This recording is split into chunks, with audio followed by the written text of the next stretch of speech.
is different because we're going to be creating a real basic AI to control the enemy. Yeah, our player.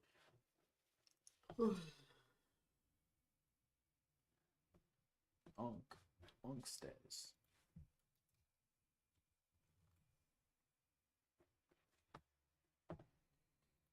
Said that's different, right? So what did we do with our player? Let's just reference that real quick. If I look at the player scripts, yeah. If I look at the player scripts, yeah, our player set direction didn't take a direction in. Instead, we got that based off of here in the process, the direction that the player is pressing. The enemy is different because we're going to be creating a real basic AI to control the enemy, and it's not going to be based off of player input, right?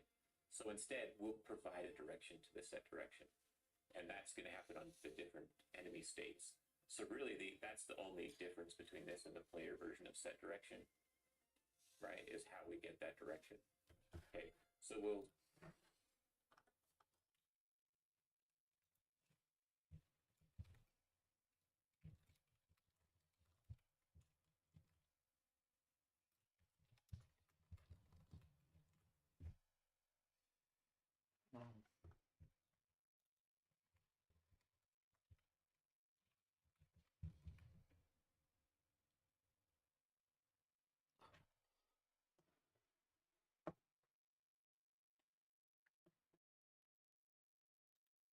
set the direction here to the new direction, right? And direction is this variable in our class.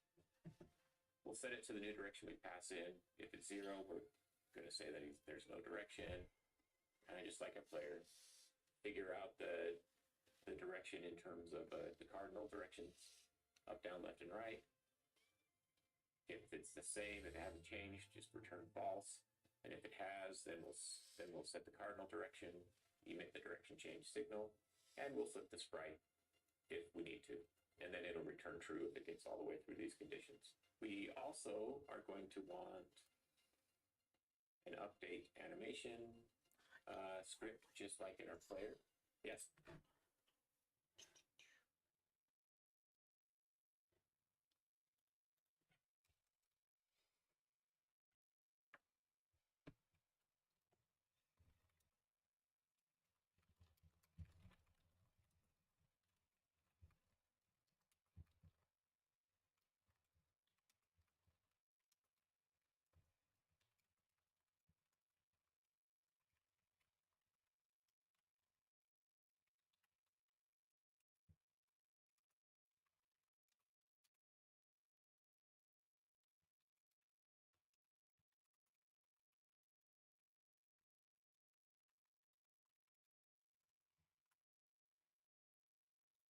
We've got our update animation, and of course, we've got this anim direction that we require. That's why we put it here. So let's go ahead and put that in here. And this anim direction, we're going to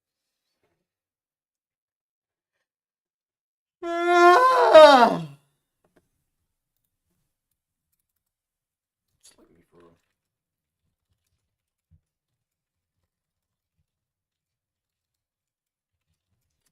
Bro, no.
looks at the cardinal direction and returns the up, up, down, or side that we need for our animation name. So we'll, looking again at this update animation function, we'll pass in a name, state, add an underscore, and provide the direction. So that's why we've named our animations the way we have here, so that they're easy to get through code. And then I think that'll be good for the basic of this script. But we need to do a little bit more. I think we'll... Dude, this is so fucking cool. Literally, it just flips. Just flips in the negative. That's so fucking cool.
I beat your father, not mother. Later, we'll come back and we'll update the state machine and things like that once we've created it. Okay, the next thing we need to set up for our enemy scripts is we're going to need to create a state machine, right? Kind of like our player, and it's going to function basically the same way. There might be some small differences. So let's look at our enemy scripts folder, and I'm going to go ahead and create a new folder in here.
From you, I hate everything about you.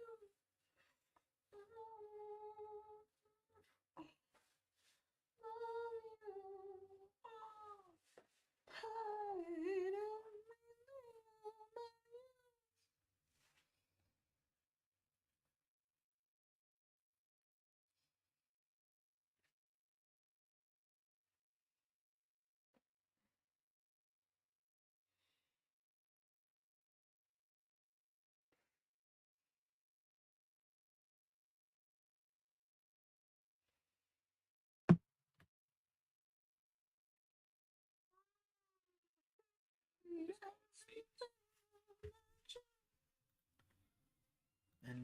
Group states.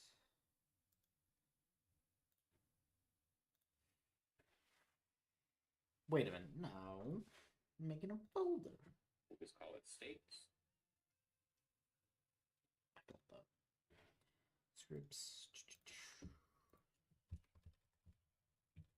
Why is the folder lowercase? Inside the states folder, we'll create a new script called enemy. Enemy state. And let's go ahead and open this up. We want to build this class before we start building our other classes because we're going to have errors in our code throughout the other classes if we don't build this one. So let's just give it a class name of enemy state. And it extends node, that's fine. Now, we're going to need to do just a couple things here. First, we want to store reference to the enemy and the state that it belongs to, right? This will just be a static variable, just like our player state. That way we actually don't want this to be a static variable, I don't think. We'll make it just a variable called enemy. And it's a type of enemy. And then we also want a state machine reference.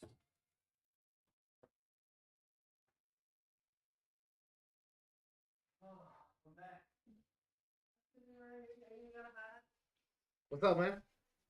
You sound much